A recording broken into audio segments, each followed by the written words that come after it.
Noé entre dans le bateau avec sa famille. Le Seigneur dit à Noé, « Entre dans le bateau avec ta famille.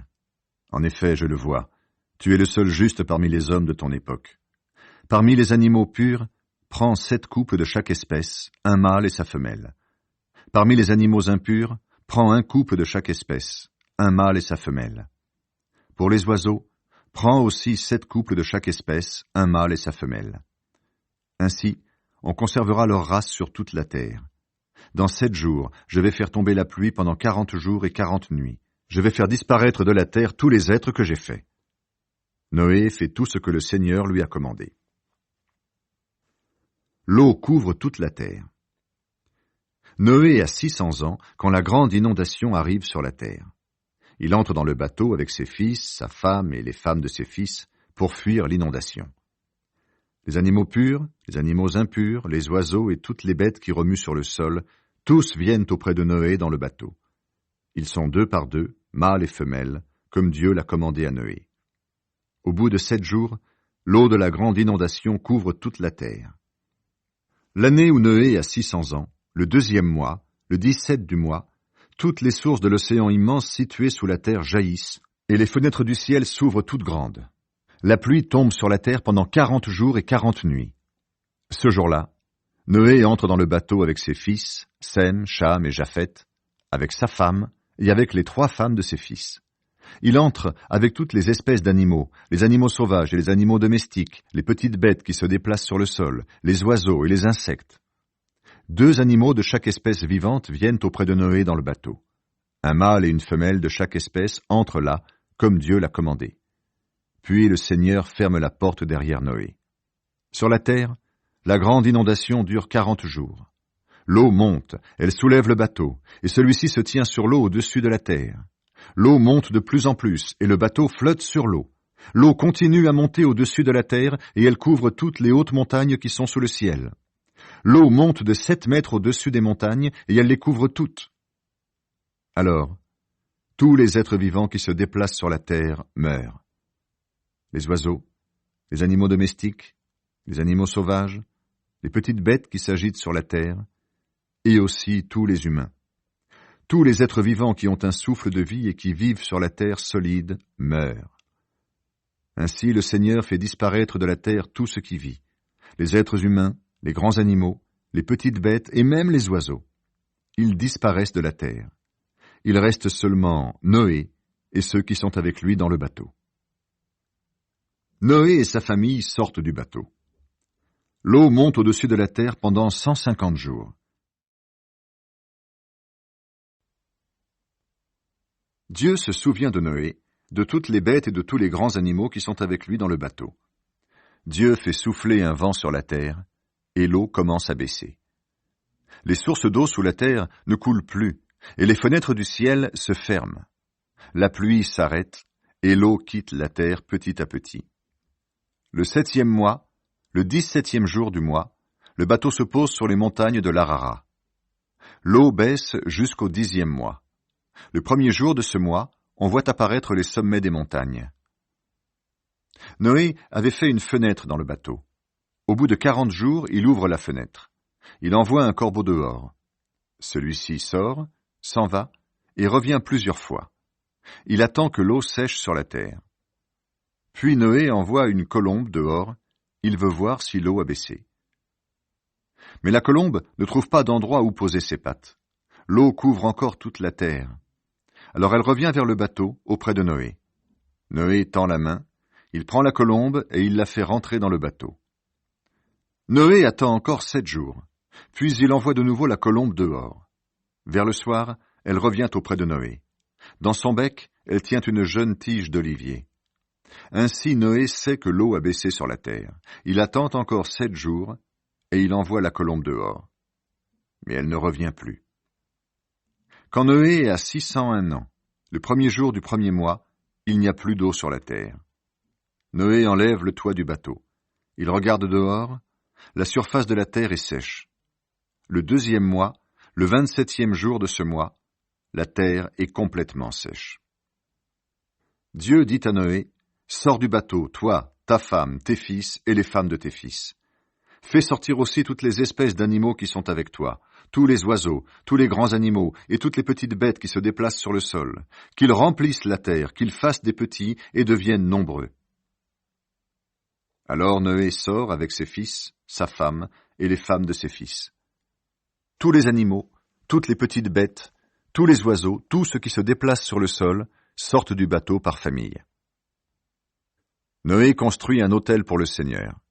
Parmi les grands animaux et parmi les oiseaux qui sont purs, il prend une bête de chaque espèce. Puis il les brûle entièrement sur l'autel en sacrifice pour le Seigneur. Le Seigneur respire la bonne odeur du sacrifice et il dit dans son cœur, « Maintenant, je ne maudirai plus le sol à cause des hommes. » C'est vrai, leur cœur désire faire le mal dès leur jeunesse. Mais je ne détruirai plus tout ce qui est vivant, comme je viens de le faire. Tant que la terre durera, on sèmera et on récoltera. Il fera froid, il fera chaud, il y aura la mauvaise saison, il y aura la belle saison. Il fera jour, il fera nuit. Ce sera toujours ainsi. Dieu fait alliance avec Noé. Dieu bénit Noé et ses fils. Il leur dit, « Ayez des enfants, devenez nombreux, remplissez la terre. À partir de maintenant, tous les animaux de la terre, tous les oiseaux, toutes les petites bêtes qui se déplacent sur le sol et tous les poissons auront très peur de vous. Je vous les donne, comme je vous avais déjà donné les plantes. Maintenant, tout ce qui se déplace et qui est vivant servira à vous nourrir. Je vous donne tout cela. Mais vous ne mangerez pas la viande avec sa vie, c'est-à-dire avec son sang. Votre sang aussi, c'est votre vie. C'est pourquoi, si un animal ou une personne tue quelqu'un, je lui demanderai compte de cette vie. À chacun, je demanderai compte de la vie d'un être humain. Celui qui fait couler le sang d'un être humain, un autre humain fera couler son sang.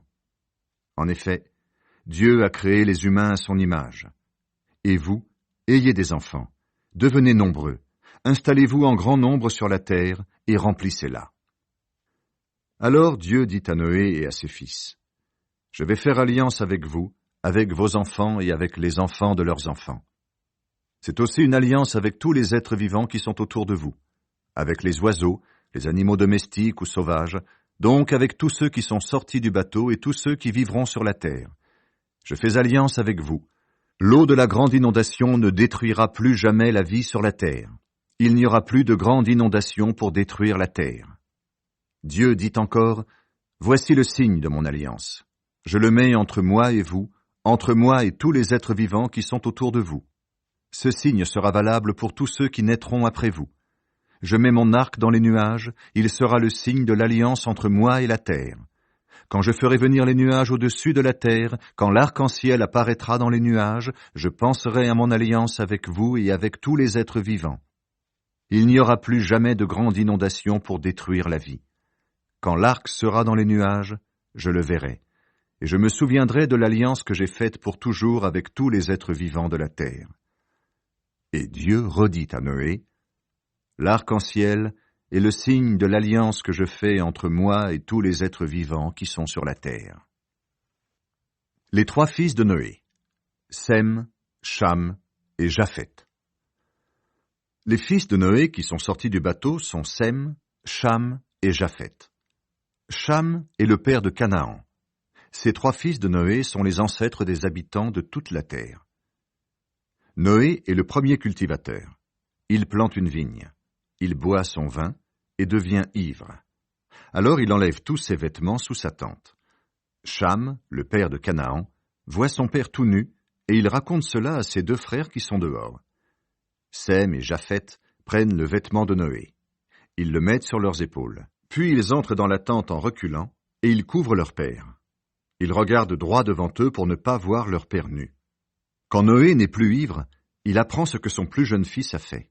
Il dit alors, « Que Canaan soit maudit, qu'il soit pour ses frères le dernier des esclaves. » Et il ajoute, « Gloire au Seigneur le Dieu de Sem, que Canaan soit l'esclave de Sem, que Dieu donne beaucoup de terre à Japheth, que Japheth habite sous les tentes de Sem et que Canaan soit l'esclave de Japheth. » Noé vit encore 350 ans après la grande inondation. Au total, Noé vit 950 ans, puis il meurt.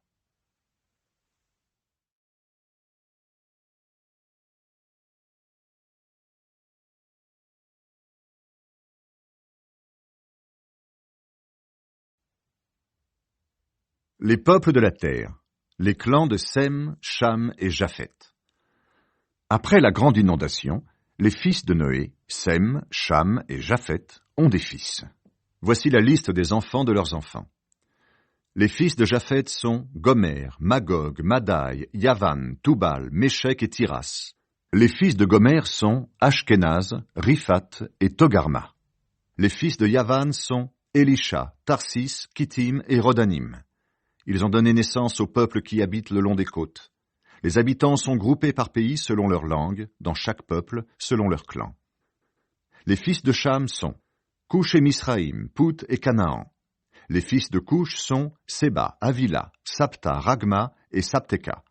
Les fils de Ragma sont Saba et Dédan. Couch est aussi le père de Nemrod. Nemrod a été le premier héros sur la terre. Il a été un grand chasseur aux yeux du Seigneur. C'est pourquoi on dit « grand chasseur aux yeux du Seigneur comme Nemrod ». Les premières villes de son royaume sont Babel, Érec, Akkad et Calné en Mésopotamie.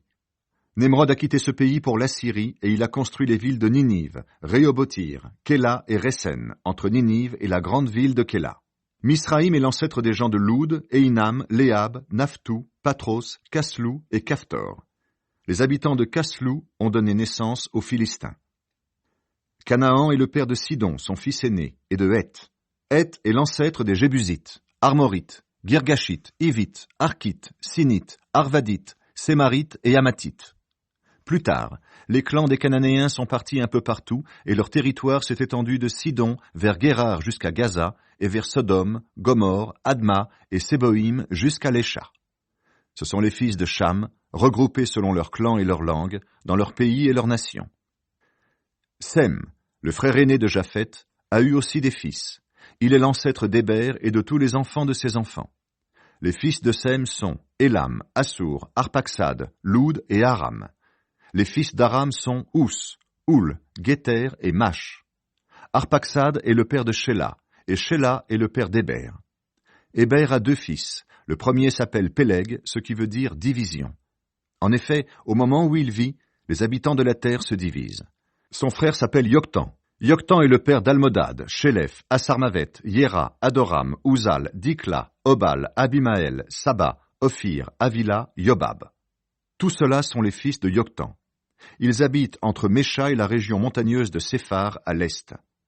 Voilà les enfants de Sem, regroupés selon leurs clans et leurs langues, dans leur pays et leur nation. Voilà les clans des fils de Noé selon leur liste, peuple par peuple. C'est de ces clans que sont nés tous les peuples qui sont sur la terre après la grande inondation.